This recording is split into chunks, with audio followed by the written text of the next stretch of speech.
Hello and welcome to Hervey Bay. It's all happening. What a day. But I'm here for this, because this sky is going to go off like a frog in a sock.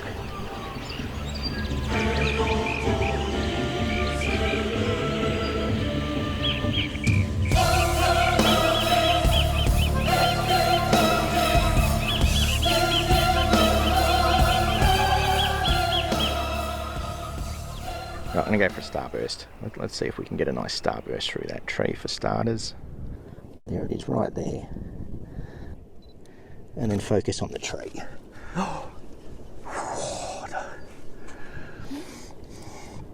I probably got him flying in. I did. Oh, he's right above the starburst. I got him. I got that bin chicken. I almost want these to act as little trees in my foreground. I'm just really make it different. 2 streams in a day. Look at the sky. I had to. Wow. That's it. That's all I need to do. It's doing it all on its own. It doesn't need any help. So I left home at 4:20 and I was standing here at around about 4:50. So that's how long it takes me to get from home to here. The walk is longer than the actual drive. And it's a good spot. And I know people get sick of seeing the tree, but I don't give a what other people think. Look at it. Look at it. These photos are for me. Just wow. I've missed this. I've missed coming out to my tree. I've had a few people mention that, oh, he's back out at the tree again. Well, this is why I come here. It's just nice and wide and open. And I love it. I just love it. Have a look at it. It'll stay like this for ages too. Because it's such high cloud, it'll stay like this for ages. I love that colour over there. Everyone that's watching this live with me, how good is this? This is why I do live streams. Love that tree. So do I. I love this tree. It's a one of a kind. And we have it right here in Hervey Bay. Hopefully you enjoyed that little intro. That was an epic live stream. So for people new to the channel, I do regular live streams where I will run through camera settings, composition, and talk to people live and in real time. So what we're going to do today is we're going to look at color and different ways we can change color, alter color, boost color. More importantly, we're going to look at our color mixer where we can target specific colors and just deal with those colors individually. Okay, so the live stream sort of showed off exactly what the sky was doing. It was very bright, it was very colorful. Our raw files are flat. Okay, so first thing we're going to do is just change our profile to Adobe Landscape. It's going to boost the color a little bit.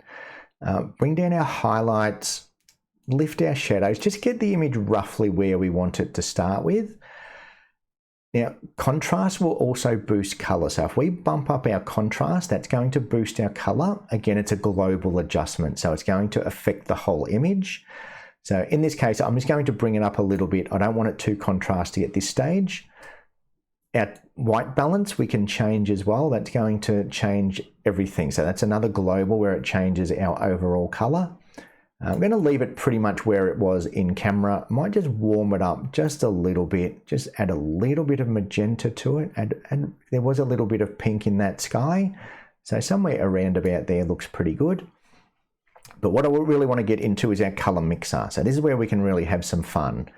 If we come down to color mixer, now by default, it's going to be on this point color. If we go over to mixer, make sure our adjust is on HSL. Okay, if it's on color, you're just going to have, it's going to look a little bit different.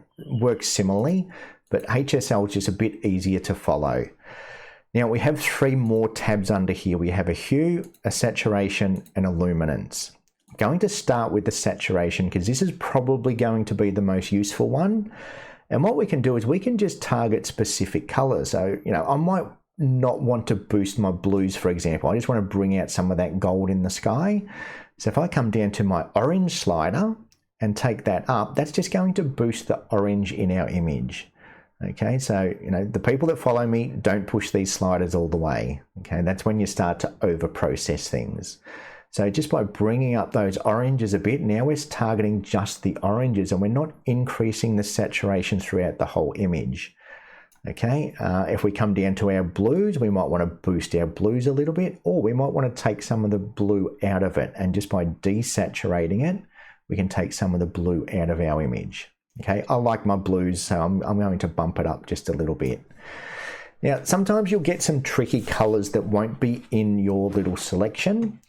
That's where we have this little dropper here. Okay, so if I click on that little eyeball, what I can do is if I click and hold it, and if I bring that up, what it's going to do, it's going to target that specific color where I've clicked.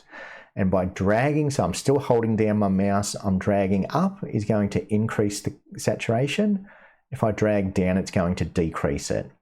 And if we have a look down to the bottom right, you'll see that it's targeting both orange and yellow. Okay, so if I was to click over in this blue area, for example, click and drag, okay, that's targeting both blue and purple.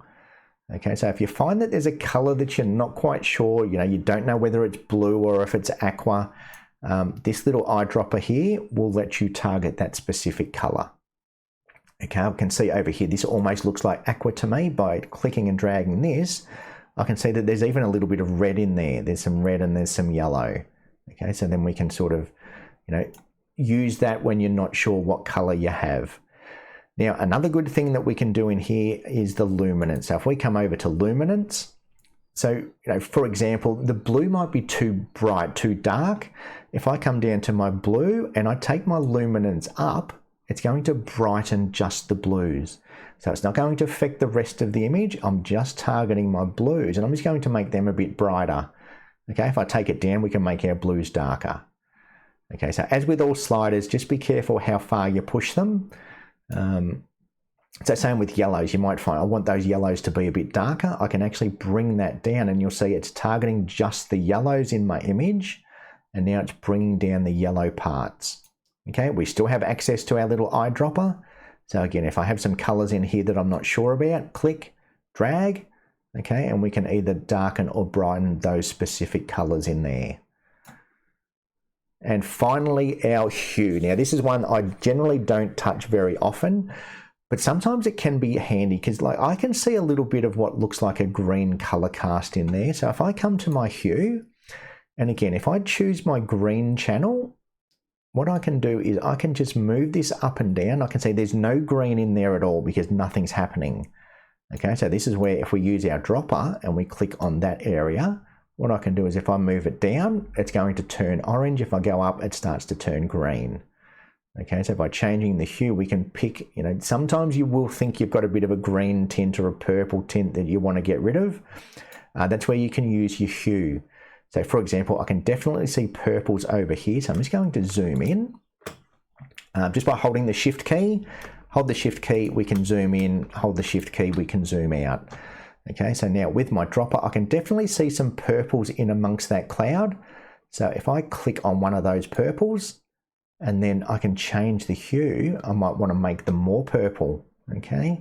Or I want to just take some of the purple out. So that's where the hue can come in handy if you have color casts that you want to get rid of. Okay, so I think, it might look nice with a bit of purple in there.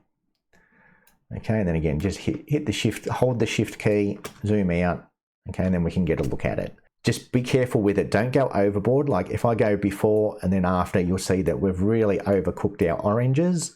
So at any time, just undo the eyeball to have a look. And, I can see that the oranges are way too overcooked. So that's where I can come back to my saturation, take some of that orange out of it. Okay, come back to my luminance, maybe just bring them closer back to where they started, bring them closer back to the middle, just to dial everything back a little bit. So then we do before and after, and now that's looking a bit more natural.